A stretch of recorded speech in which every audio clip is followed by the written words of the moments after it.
So this is Ford Brewer. I do a channel on heart attack, stroke prevention. Probably between 75 and 90% of my patients are overweight, um, and I classify overweight a little bit differently. I'm a little bit more stringent. I would say somebody that's got a BMI of 25 is usually overweight as well.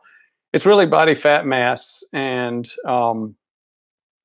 the reason body fat mass is important is fat creates some bad things in terms of your hormones. Now, the vast majority of the times, that's associated with insulin resistance. What is insulin resistance? It's pre-diabetes, basically. It's where as we get older, middle-aged, or if we get obese, our body stops responding to insulin. Our blood sugar starts to get a little bit higher, and we put out more insulin to decrease the blood sugar. And again, that's just a bad combination for your arteries.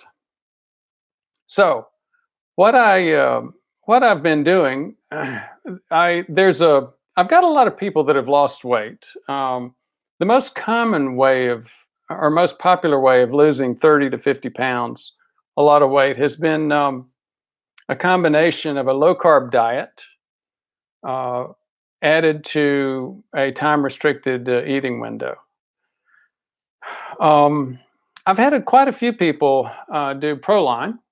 I'm on day 2 of Prolon, and I'll tell you about that in just a minute. Um, but I've had very few people do prolonged water fast. I've had a couple of people do 7-day water fast, and it's not, when I say I have them, they do it. My patients obviously make their own decisions. I'm even more patient self-directed than the vast majority of doctors. So I'm not telling you what I've ordered the patient to do or recommended. I would recommend fasting, no question.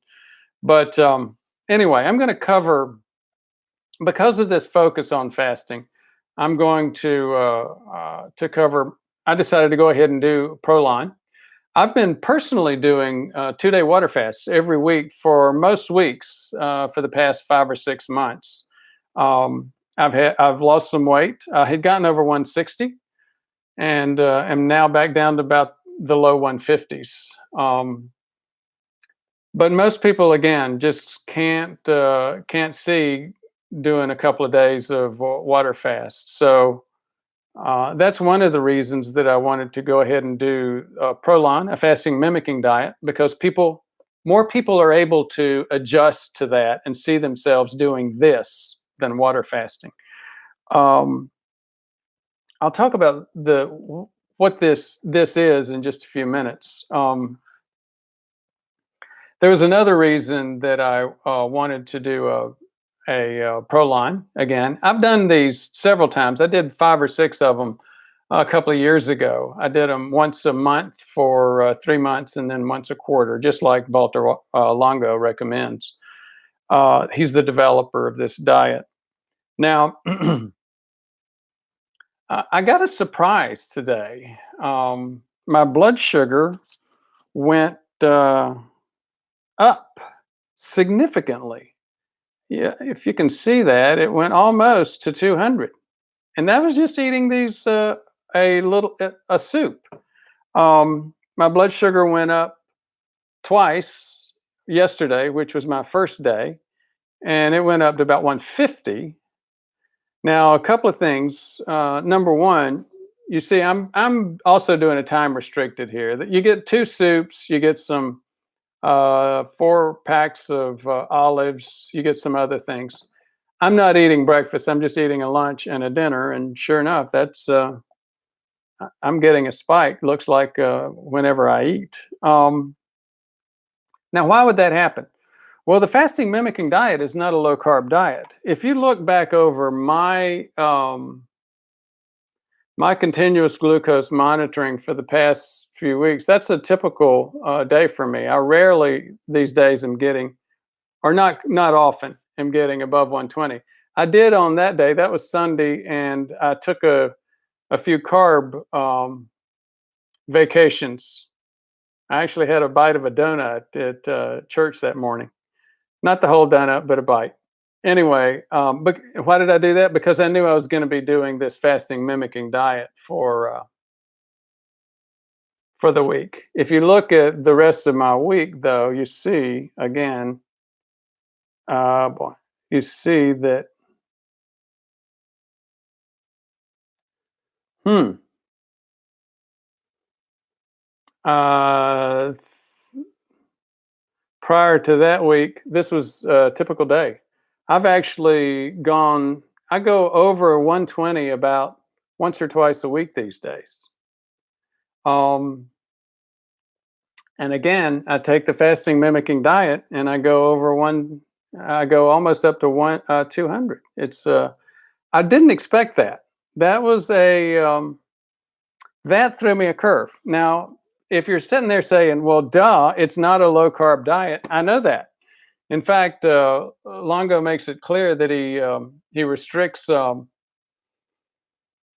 protein and some of the bad fats, leaving mostly good fats that you find, for example, olive oil and complex carbohydrates. I did not expect, like I said, that kind of reaction on my blood sugar with that meal. But is that making me say, "Oh, I'm not gonna keep this up," or am I concerned about it? No. You know, I started going low carb about 3 years ago, and I'm sure that before that, there were many times when I spent many hours of the day at much higher glucose levels. So that's one point. The second point is the research behind Prolon is really good, and it actually has shown some significant improvement in insulin resistance and type 2 diabetes. How does it do that? Uh, a lot of people have their guesses. I think I can tell you from making a living full time of seeing patients, most of them with insulin resistance. Anytime you decrease somebody's body fat mass, you're going to decrease their insulin resistance almost anytime. So I think that's one of the major things that it does. There's some other things that it does too. It's been demonstrated that it decreases or that it increases stem cell production. That makes sense when you think about stem cells. They're there to help the body repair. Well, you don't want the body using its energy to repair itself when you're in a fasting or starvation mode. Uh, Post fast, you get increased stem cells. Now, if you're saying, well, wait a minute, you could do that through another type of fasting. Absolutely. Yes, you can. Well, the purpose for fasting mimicking diet is not, I don't think I've heard anybody say that fasting mimicking diet is better than a water fast or another type of fast. Now, I have heard some debate about whether or not you can do a low carb fasting mimicking diet. Um, so I'm live here and I'm getting some questions, and I do appreciate them. Hi Ford, what are your thoughts on Ivor's latest decalcification video? I'm concerned that removing calcium just converts hard plaque into soft plaque. Yeah, I saw that. I was a little bit distracted in looking at some other stuff. Here's the thing: so many people are so focused on plaque, getting plaque out of their arteries. It's a frustration because again, there's no question. If you look through the literature, or if you actually do these things for a living, the CIMTs, you see that when we take plaque from a soft, inflamed stage to a stable stage, calcification is clearly part of that process. Now, so some people like John Lorscheider have actually uncovered some data which indicates that it might actually decrease the stability of the plaque. I've said that in other videos as well. I'm not personally that concerned about destabilizing plaque by removing calcium. Usually that's what I'm concerned about when I see it on a CIMT. But if you've got a huge improvement in lifestyle and all of your inflammation markers are doing better, if you did like John Lorscheider did, he lost 40 pounds. All of his, he lost He greatly decreased his blood sugar values. He did a lot of things to improve his health. He did decrease his coronary artery calcium, and I have every expectation that that was removing not only inflamed plaque, but removing that old plaque with the calcification. So it's a good question. I appreciate the interest. And Tony on crypto, yes, love your work. Thank you very much. I appreciate that. I'm going to get back to the fasting mimicking diet. So again, in case you dialed in late, I got surprised on day 2 with my fasting mimicking diet in that I got a spike almost up to 200, and got minimal spikes yesterday with each of the 2 fasting mimicking meals that I ate. And again, those are unusual for me. So uh, a little bit surprised, but I'm certainly not changing. I may consider doing more of a low carb fasting mimicking diet in the future. There are places you can do that. I don't remember the name of the individuals that have done these before, but they concentrate on things like an avocado in the morning, an avocado at night, and some other low carb analogies to what Valter Longo puts in his diet. Let me just, I can't resist doing this.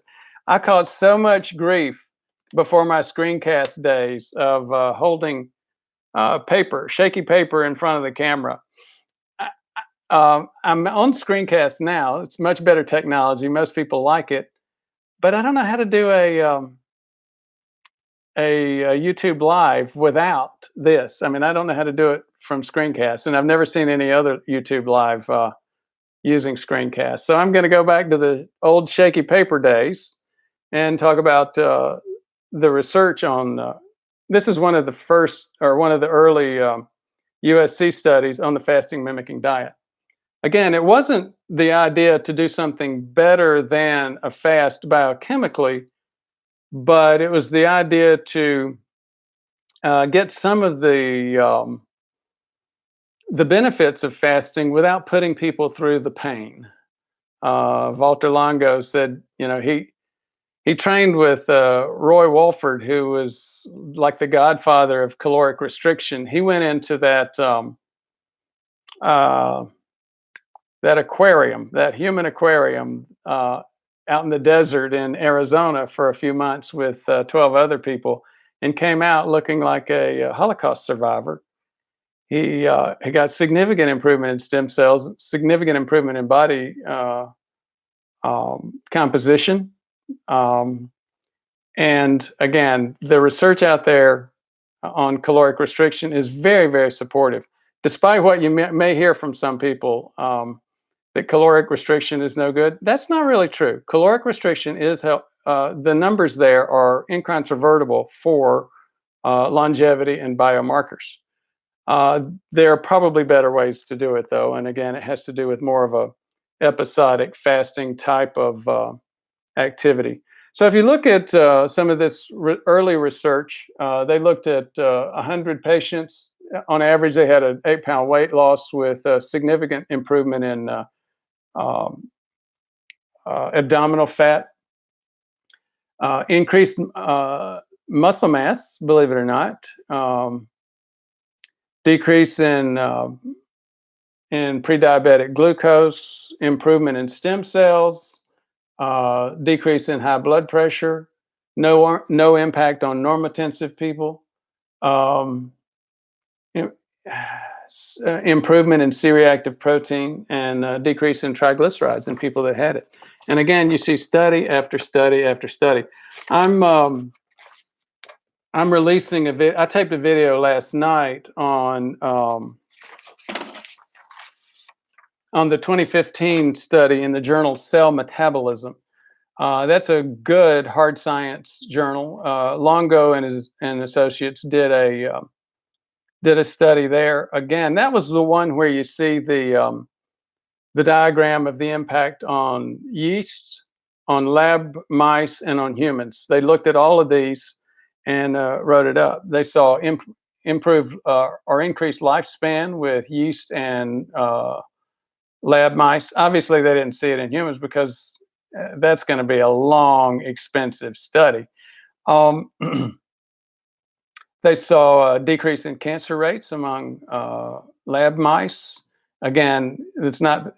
We're not going to see that for a while in humans because of the logistics and cost and study design.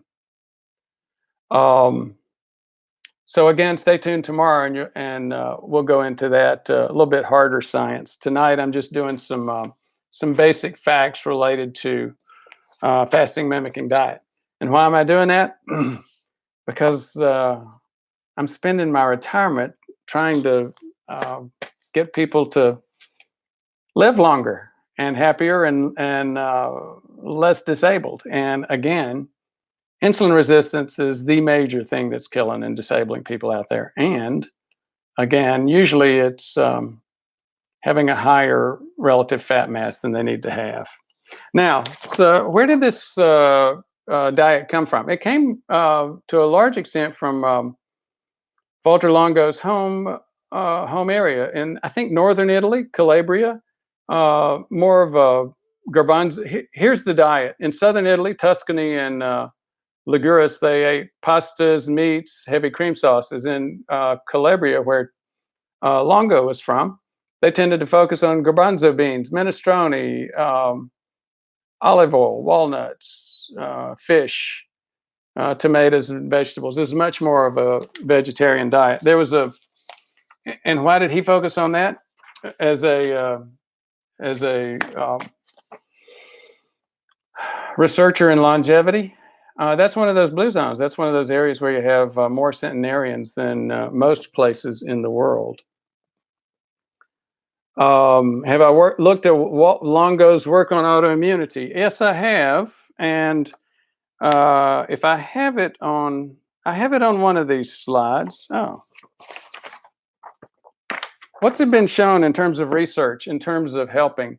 Helps with aging, cancer, diabetes, heart disease, Alzheimer's, Parkinson's, multiple sclerosis, Crohn's disease, colitis, and these obviously are the more inflammation associated diseases that people know about. Again, heart disease is also inflammation. Most people don't know that.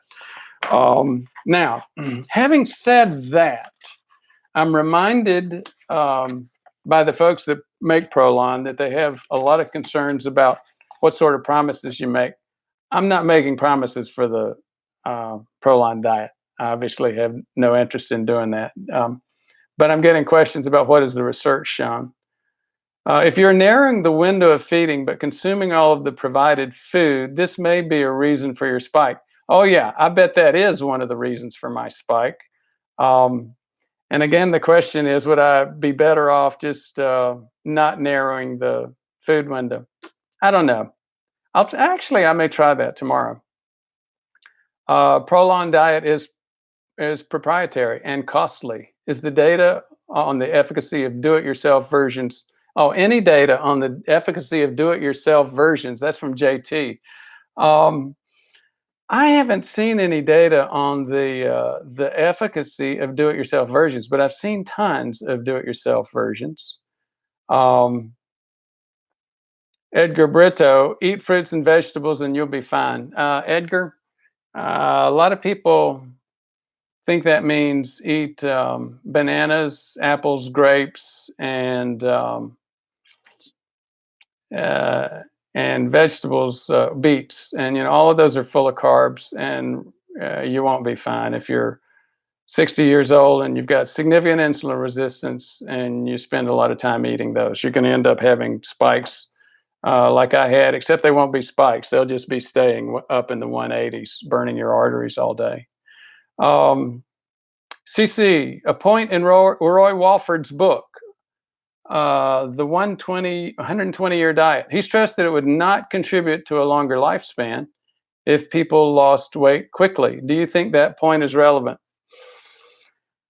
It may be when you think about some of the finer points, but here's the thing. The vast majority of my patients have a BMI between 25 and 30, and a lot of them have a BMI over 30. And I'm not talking about Arnold Schwarzenegger types. I've got a couple of Arnold Schwarzenegger types, but even those have a BMI like 25, 26.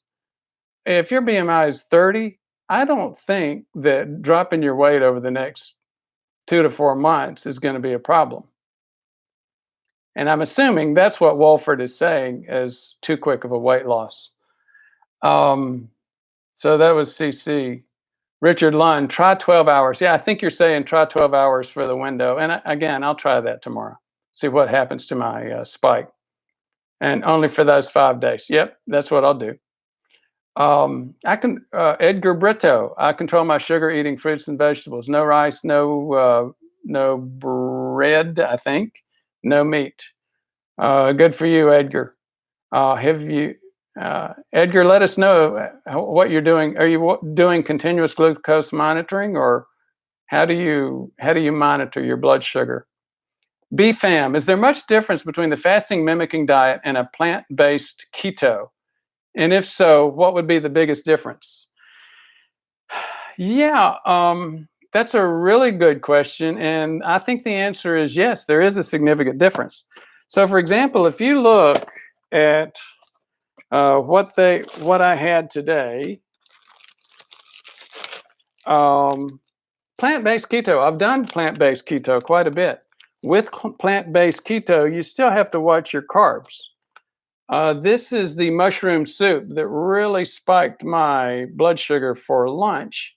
And here's the carbs, 23 carbs. And so you say, well, it's plant-based, so it's mostly fiber, right? No, 4 grams of fiber, 2 sugars, and so the rest of it's complex carbs. But again, they may have been complex, but they were clearly enough to spike my blood sugar. So no, I mean, and you look at the blood sugar that I had, it's obviously not a keto or low carb diet. He does focus on complex carbs, but it's not low carb. Low carb would be more oils.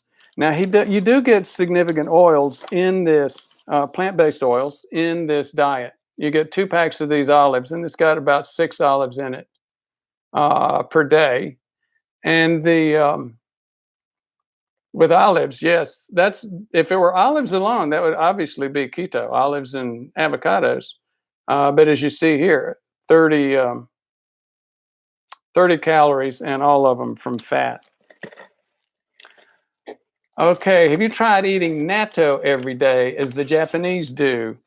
I used to work for Toyota, and I got to try natto several times. And the answer is a clear, emphatic no. I hated the stuff. Oh, it was awful. My daughter tried it. She actually didn't dislike it so much. And had I known at the time that it was as good for you as I know now, I might have tried eating more and more of it. But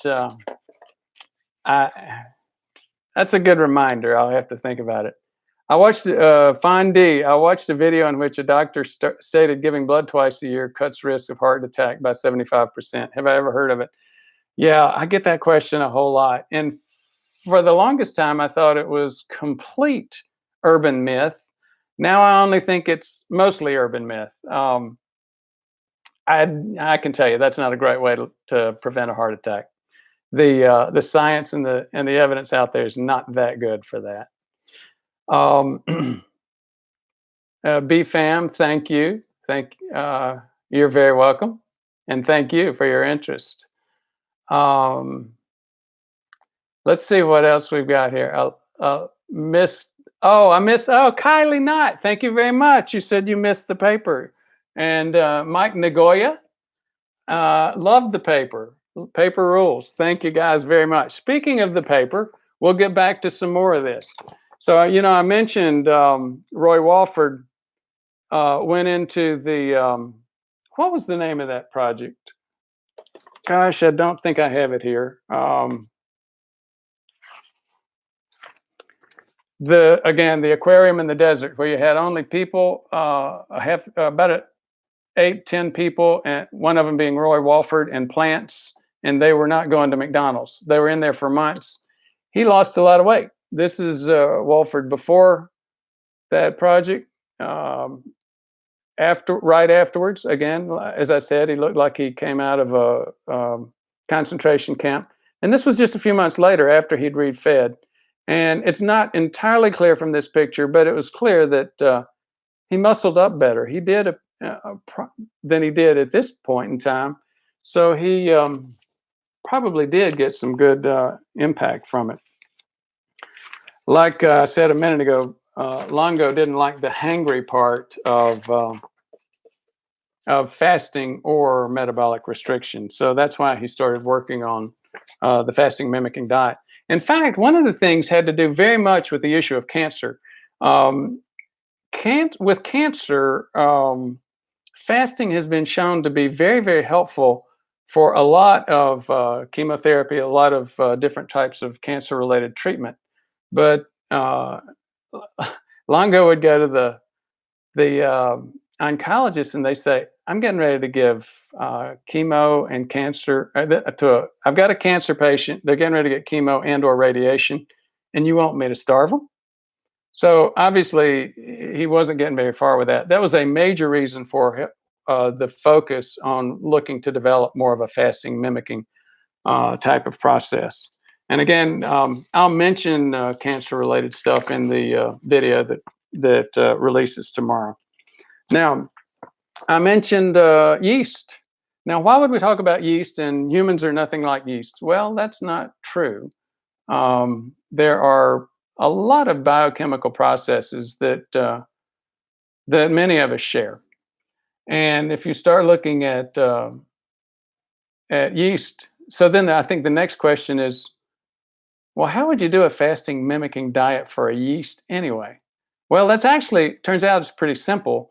You grow in the lab, you grow yeast in a broth. So all you have to do is 2 days in a nutrient-rich broth, and then take it out and do 2 days in a nutrient-deficient broth. Guess what happens to that yeast? It lives longer. It activates some genes that we have as well, RAS and and PKA, and it inactivates some oxidation type of properties. So in fact, this stuff, fasting mimicking diet, has been studied in a lot of animals. Yeast, nematodes or roundworms, rabbits, laboratory mice, even human beings. And I think that's a fruit fly. Yep, fruit flies. So again, consistent data all around. We share a lot of biology, a lot of biochemical processes with these in terms of inflammation, aging, things like that. And again, continue to see significant improvements with those. Okay, CC asks, anything to the idea that cancer can't live on ketones? Actually, that's a great question. Thanks for asking it. So with cutting way back on glucose, be it cancer treatment, absolutely. There's a thing called Warburg effect, Warburg. It's like the Warburg Investment Company, same name. I don't think it was the same guy that discovered this, though. This Warburg phenomenon is a phenomenon where the vast majority of cancer cells have more of a metabolism similar to a yeast, meaning they can't metabolize fat. So they live off of sugars. Well, guess what? If you go keto, you're greatly decreasing the ability of many cancer cells to thrive. So if you look it up on the internet, you'll see, yeah, it's listed as a treatment, et cetera, et cetera. It's not that good of a treatment alone. But if you research deeper, you'll find a huge number of cancer centers have low carb and or ketogenic types of diets as a support for their cancer patients and different treatments. With some cancers, it doesn't work as well, and with some cancers, it works a lot better. Uh, Edgar Brito, to clean artery, I drink every morning a glass of water with turmeric, black powder, cayenne. I've actually recently begun reading a little bit about turmeric. Apple cider vinegar, yes, I would agree. It tends to decrease maintain a proper blood sugar. Turmeric, I still need to learn a little bit more about it, but it does appear to have some good information, some good evidence that it does decrease inflammation. Jason Voss, oh, wait a minute, Tag Daddy 56, paper props, love it, Doc. Thanks. I got plenty more here, and I'll keep going for a while. Since I'm getting so much reaction. I usually do like 5 minutes of these and start to get some reaction and don't go on, but we're starting to pile up here. So I'll go longer since we've got some interest. Jason Voss, my apologies if you already mentioned this, but I'd love to know more about your blood glucose monitor and lessons from using it. Great question, Jason. One thing I can't get people to do enough, and I really push this issue with my patients. Number one, eat to the glucometer. Number one, actually take your blood sugar. The vast majority of people walk around, especially once you hit age 60, even by the old methods. Over half of us have insulin resistance. In other words, our blood sugar is too high for too many hours during the day. Pardon me, I'm going to get something to drink. I don't usually talk this long. And it is allergy season. Number two, if I can get people to actually start checking their blood sugar, this is a good one to use, by the way, the Freestyle Freedom Light. The strips are more expensive than the monitor itself. But here's one thing that you don't know. Even if you eat to the glucometer, it's not the same thing as having a minute by minute view. Let me see if I can move this yeah, there you go. So see, I would have missed that spike totally if I were not getting glucometry. I might have gotten parts of that spike and parts of one of these other spikes, but you can see just from looking at this, I'm starting to get a lot more information. Here's another thing that nobody would get just using blood strips alone. You see that 2 to 4 in the morning, I tend to approach 50. I tend to be clearly below 70 or 80.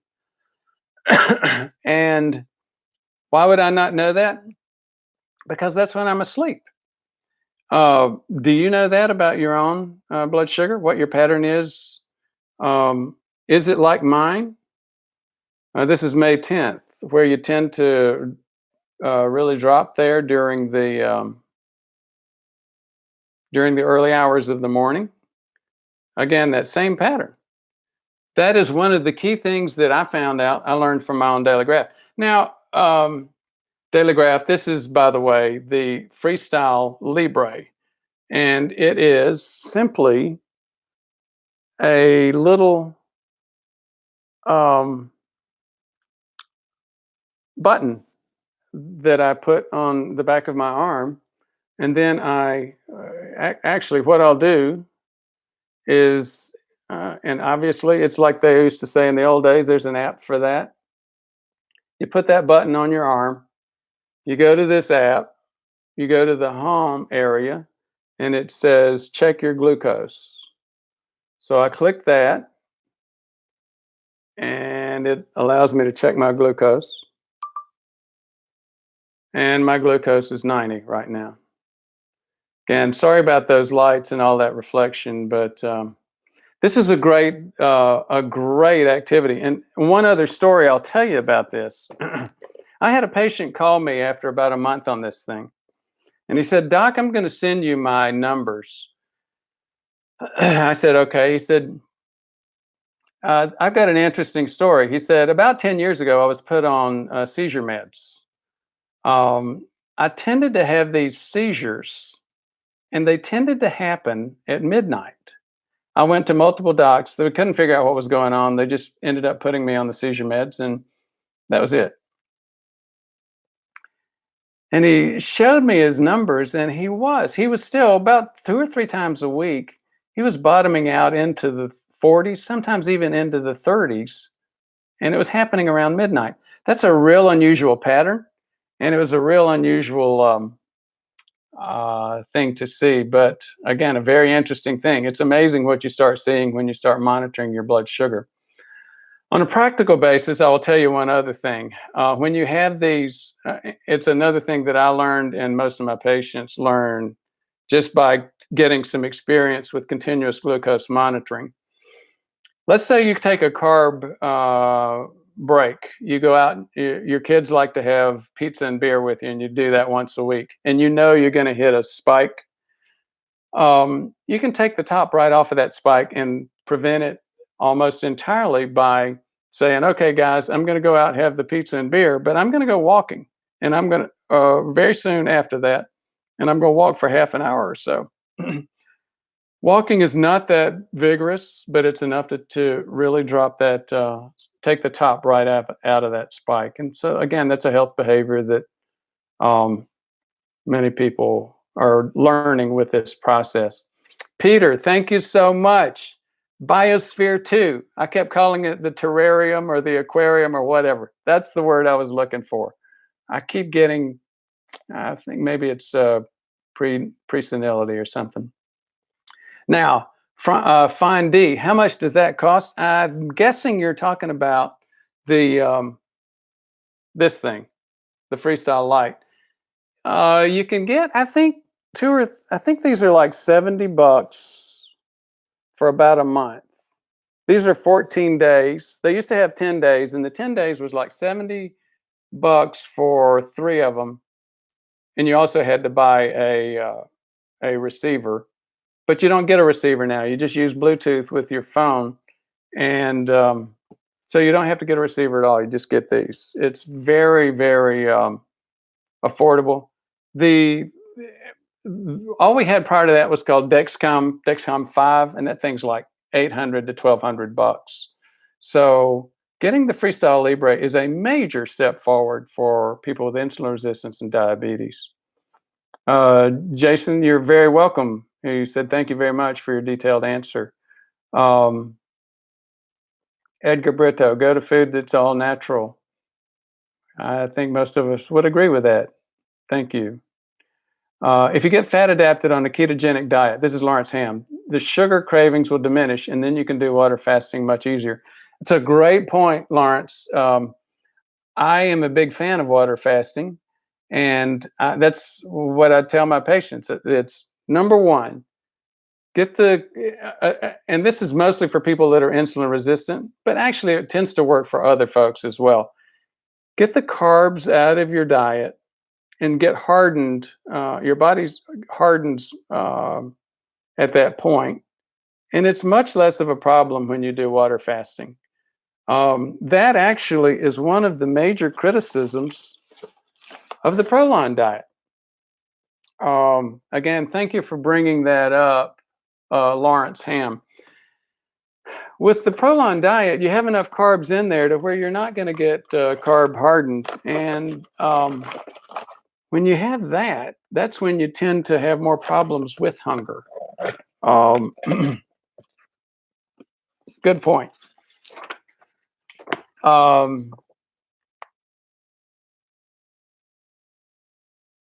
Do you have info on berberine in patients with coronary artery disease? I've done a video on berberine. Just Google Ford Brewer berberine. One comment, even though I'm agnostic, I think you're doing God's work, Ford. I really appreciate that. But again, you know, I'm retired, so I'd get bored playing golf. Wanted to show you Laron syndrome. If you haven't heard of that, it's a very interesting disease, and it's mentioned in Valter Longo's book, the longevity diet.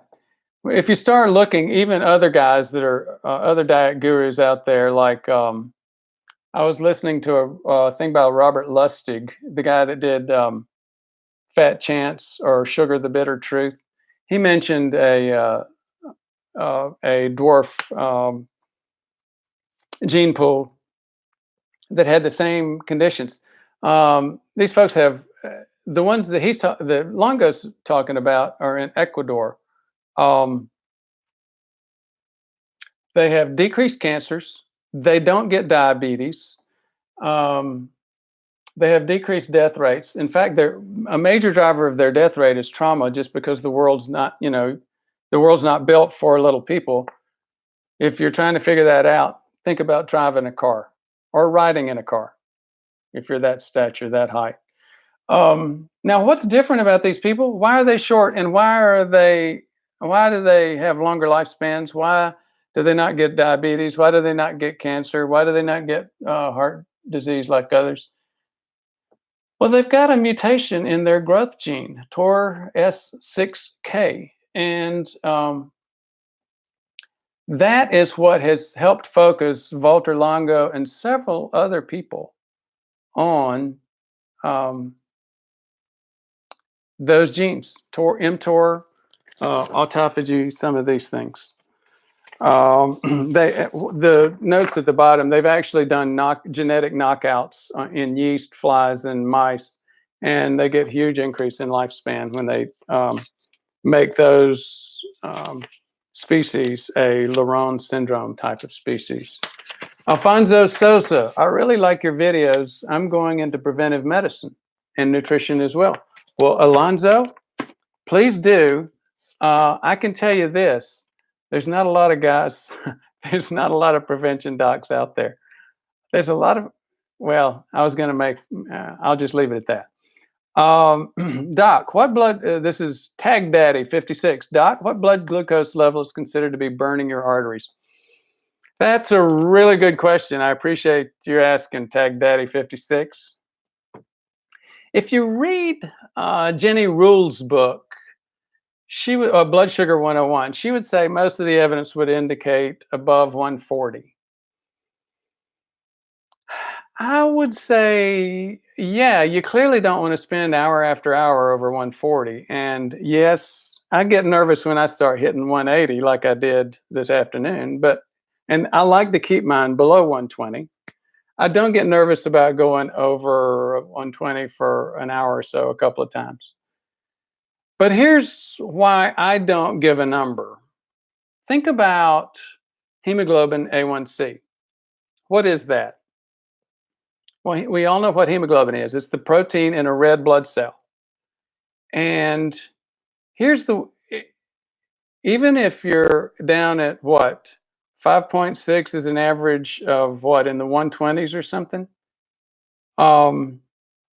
Even if you're in the lower levels, you're still getting covalent binding of blood glucose to proteins. Now, is that exactly what causes the burning of arteries and plaque?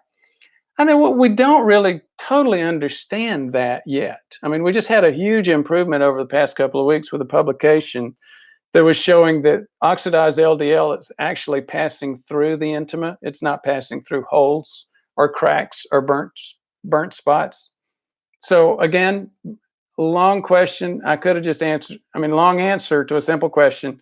I could have just answered it simply by saying, we don't know what a safe level is. But clearly, I think a good rule is you don't want it above 140 for hour after hour during the day after day. Old Alabama Gardener, OAG, how are you doing? Charles, I can tell you're getting carbs out of my eating style.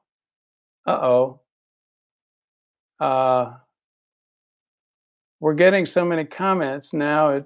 I'm starting to. Sorry, I lost it. Sorry, OAG. Michael Landon. That Michael Landon? Probably not. I'm sure you've heard that many times. Thank you very much, Dr. Brewer, for all the terrific information you share with us. Thank you for your appreciation. Fondi, what's the difference between functional medicine doctors and preventive medicine doctors? I did a video on that once, and I probably should just maybe leave it alone there. They're both into some variations of prevention, but they're not exactly the same.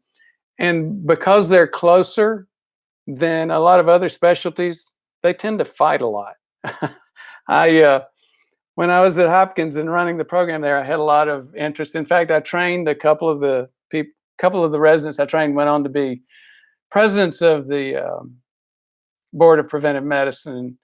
They used to share with me some of the food fights that were occurring between specialties.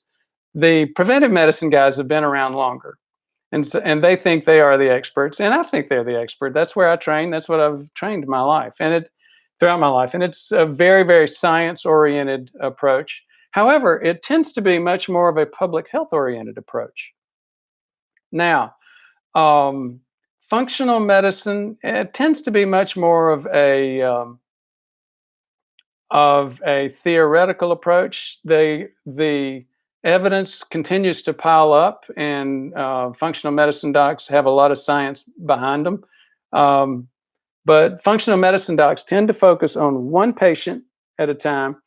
Uh, Preventive medicine patients tend to focus on populations. They've been around longer, but I'm a preventive medicine doc who's spent a lot of time focusing on an individual. That's probably enough. And I might get into trouble if I speak more on it. Old Alabama Gardener, now I can see it. It says, I can tell you're getting carbs out of my eating style. Made a huge difference in my critical blood tests. Oh, yeah, I appreciate you sharing that, OAG. I don't want to call it a diet, because if you think diet, that's the wrong mindset. Great point. So OAG has shared several times that he came to see me as a patient. We talked about several things. He had a lot of carbs. If you go look at OAG's channel, amazing channel, in his late 70s. But don't let that fool you in terms of technology. He actually used to work in the rocket management space, so he's technically incredibly savvy. He's like the ultimate farm to table channel. He shows you how to grow things like kale and tomatoes and you name it.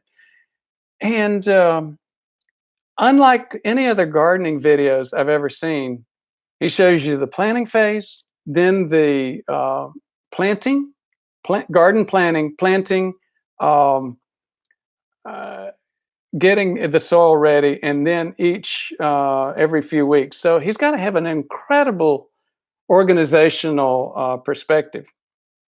However, he ate a lot of cornbread and breads that he made, and I'm sure they were good up until he and I talked. And then he shared on several videos that he had some significant insulin resistance and needed to get those carbs out of his diet. When he did, gosh, he dropped what, 20 pounds? I think the last time we talked, it may have been more, but a huge, huge impact on his health. Thank you again for your comment, OAG. And he says, "Yep, I'll be 80 years old in August. Still kicking and doing some fantastic gardening work, some fantastic tech." Um, and he says, "Doing great. Just came in from working in the garden." And Michael Landon says, by the way, no, just a Michael Landon. We come in 6-packs now. Oh, that's funny. Taylor White, I'm hoping to eventually end up as an FNP, family nurse practitioner focusing on prevention and lifestyle. Currently working in the ER and headed to school. I've learned a lot from you, Dr. Brewer. Thank you very much, and good luck in prevention. I started out in ER too. And in the emergency department, everything that brings a patient in is something that should not have happened. It should have been prevented altogether, or at least for a couple of decades. I mean, it's just almost always that's the case. That's what actually motivated me to go to Hopkins and get more training in prevention. Okay, so OAG shares went from 185 to 147 pounds. So that is almost, wow. That's even more than 30. That's almost 100. I mean, that's almost 40 pounds. Incredible work, OAG. And you didn't think you had that much to lose, I think, early on. So again, this is getting a little bit long in the tooth. My throat's getting a little bit sore. I've got several other things that I wanted to share about the longevity diet. And I know that, again, there's a lot of old schoolers out there who really like the papers. So I'll plan on sharing this days 3 through 5. Thank you so much for your interest, and we'll talk to you later.